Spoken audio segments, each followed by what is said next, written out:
Hello, everybody. Got a notification.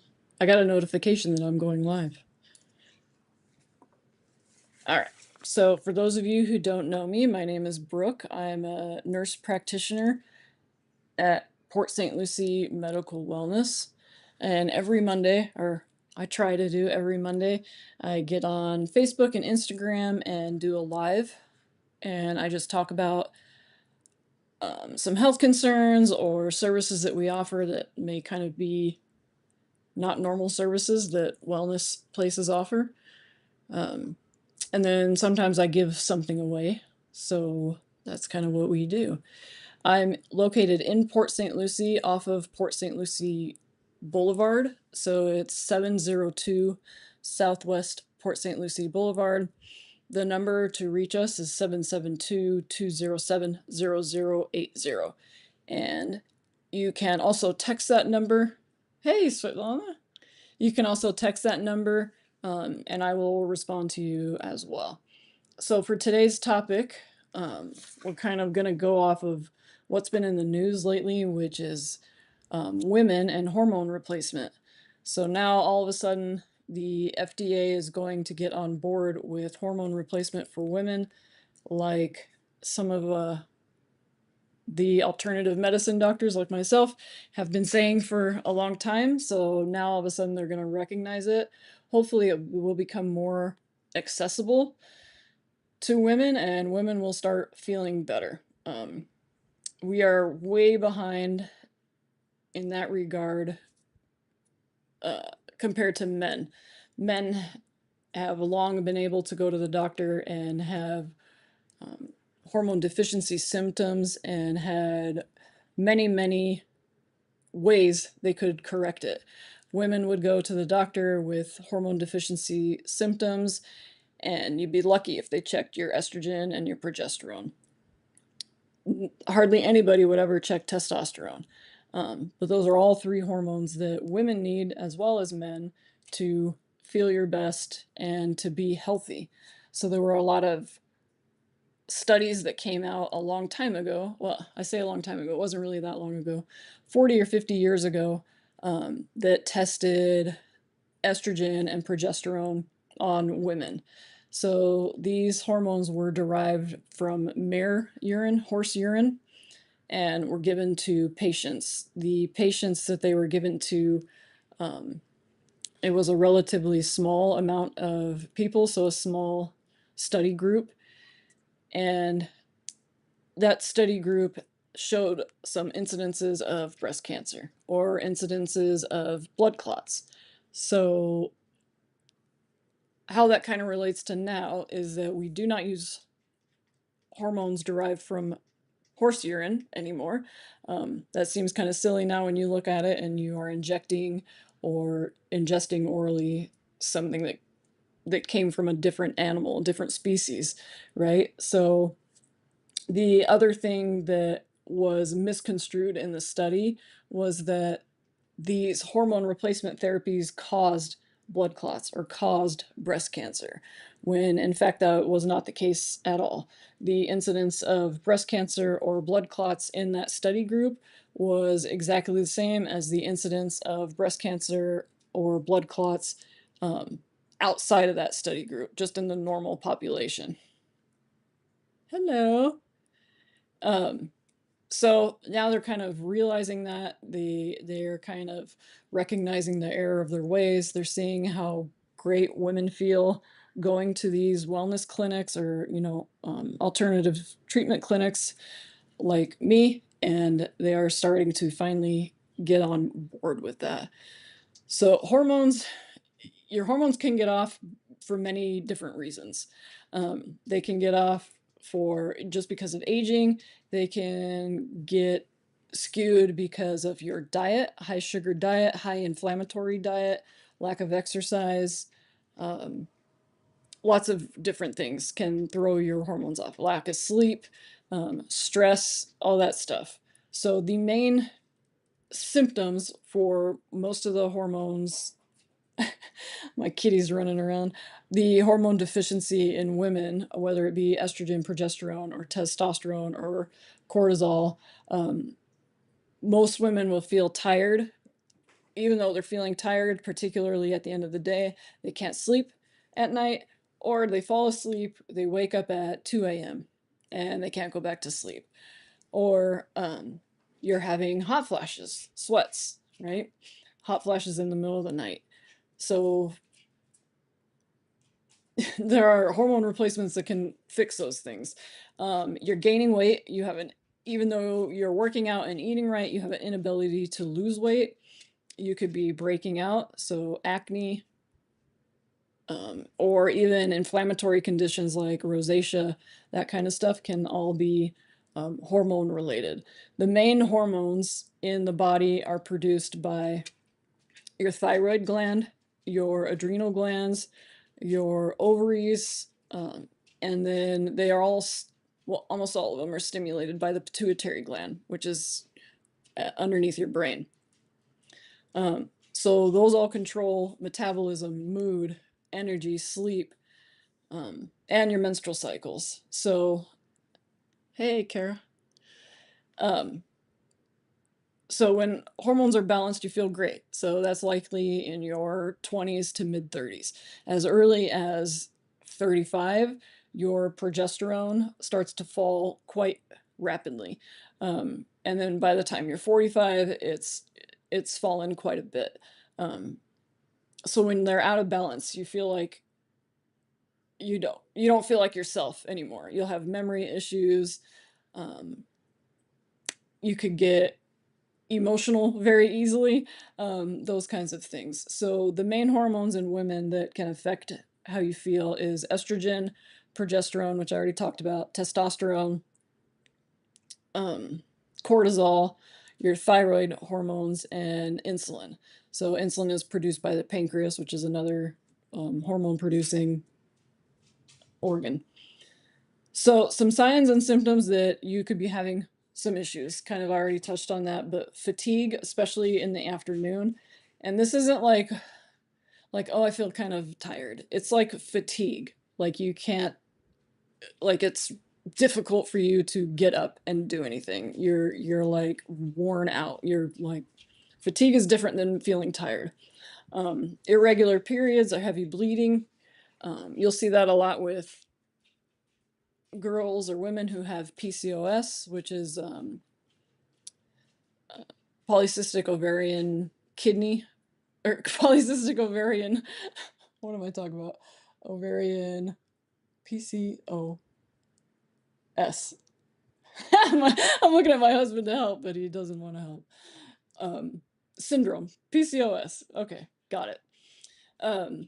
And they will deal with massive fluctuations in their hormone levels their whole life, pretty much from the time they start puberty, and will often need some sort of hormone medication to keep them in balance. You could get severe PMS, mood swings, just crying at the Hallmark commercial, or anxiety. Anxiety is a big one too that people don't correlate with hormones. Weight gain in women for when you're having a hormone deficiency is going to be abdominal weight gain or visceral fat. So that's going to be the fat that is woven in between all of your organs, which is the most dangerous kind of fat. That's the fat that contributes the most to heart disease and diabetes. Low libido, so that kind of goes by the wayside. It doesn't help that you're tired and you can't sleep, or that you're having mood swings. So on top of that, low testosterone can cause, or estrogen can cause low libido. Hair thinning, that's a big one I see with women, or acne breakouts, trouble sleeping, like I already mentioned, brain fog, like what just happened to me, how you're trying to think of a word and it won't come out, or somebody asks you to do something and you started to do it halfway through, you get sidetracked. That could also be ADD, but a lot of times for women over 40, it's more hormonal related. Sugar cravings or eating a lot, that's also hormone related. So like I said, it can be caused by a number of things. So it's your lifestyle, stress, and then just chemical imbalances within you that you kind of can't control because of aging. So chronic stress will raise your cortisol, so that's the stress hormone. And when that is raised for a prolonged period of time, that's when you start seeing weight gain, insulin, um, insulin, not deficiency, but insulin. What is it? Why can't I think tonight? I did make notes. That's the bad thing. um, anyways, it will predispose you to diabetes. Poor diet can also contribute to that. High sugar, high processed foods, gut issues. So if your gut microbiome is not regulated, that actually affects your hormones a lot. Toxin exposure. We're exposed to that every day, all day long. So you see those oxidative species, they kind of collect in your bloodstream and affect your hormones.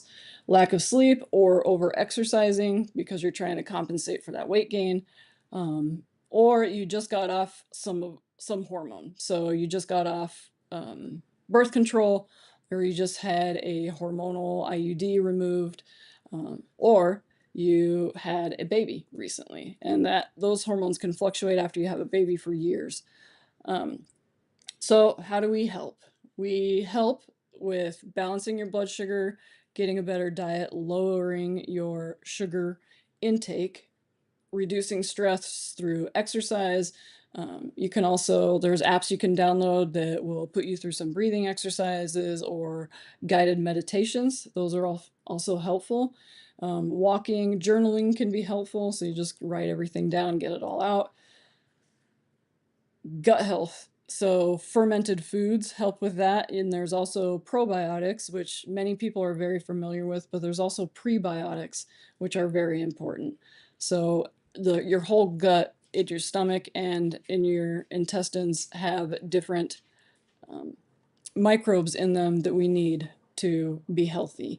So lack of sleep is going to mess it up. Over exercising is going to mess it up. That's going to contribute to your cortisol level.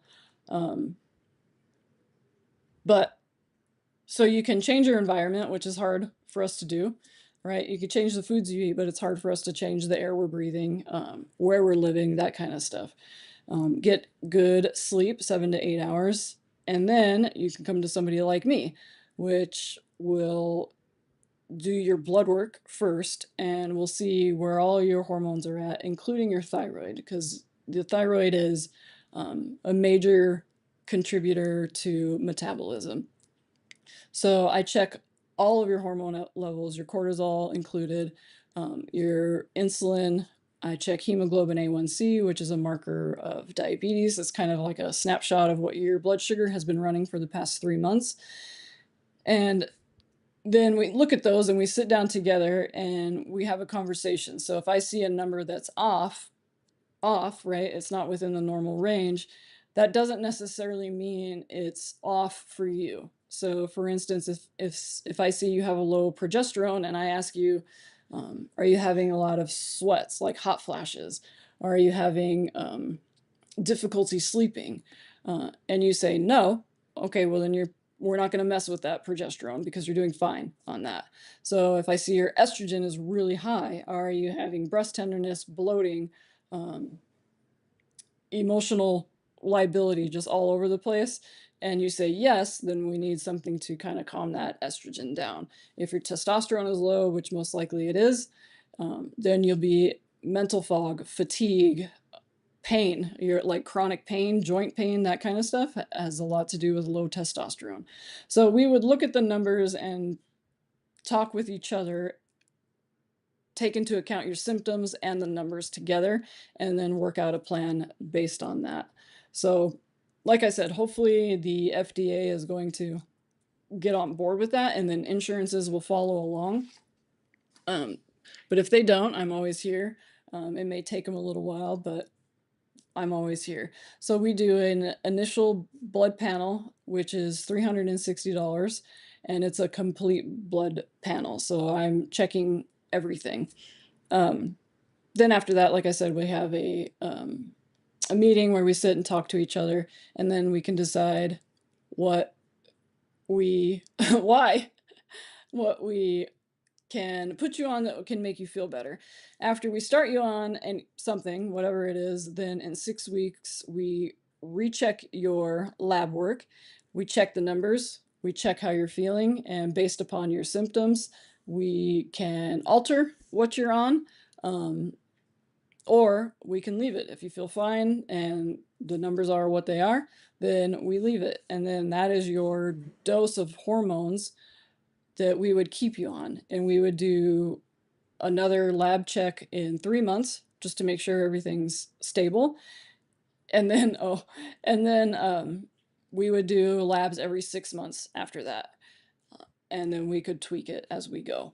So there are many different hormone replacements. There's oral hormone replacements, there's creams, there's injections, or there's pellets. So I also do that. You do a pellet insertion, typically lasts about 3 or 4 months, but you don't have to worry about creams, pills, all that stuff. You can just get the pellet insertion and then you don't have to worry about anything for 3 to 4 months. The only kind of downside to that is if the hormones are off when we do that follow-up blood check, then it's a little more difficult to adjust your hormones because you're not taking them on a daily basis orally or with cream or anything like that. If you're on those, it's easy to adjust. It'll take half of that or take twice as much as that. The pellets, once they're in there, they're in there. I can't really take them out. Those are good to do if you've been on hormone replacement for a while and you're stable, and then we'll be able to know exactly the milligram of pellets that we should put in. So Rachel said, this is the saddest live so far. When I asked why, she said, because I'm almost there. We're all almost there, Rachel. So I just started hormone replacement, and my sleep has improved immensely. Obviously, my brain fog hasn't improved yet, but I just started the testosterone replacement probably 2 weeks ago, maybe 3 weeks ago. So hopefully that starts to kick in.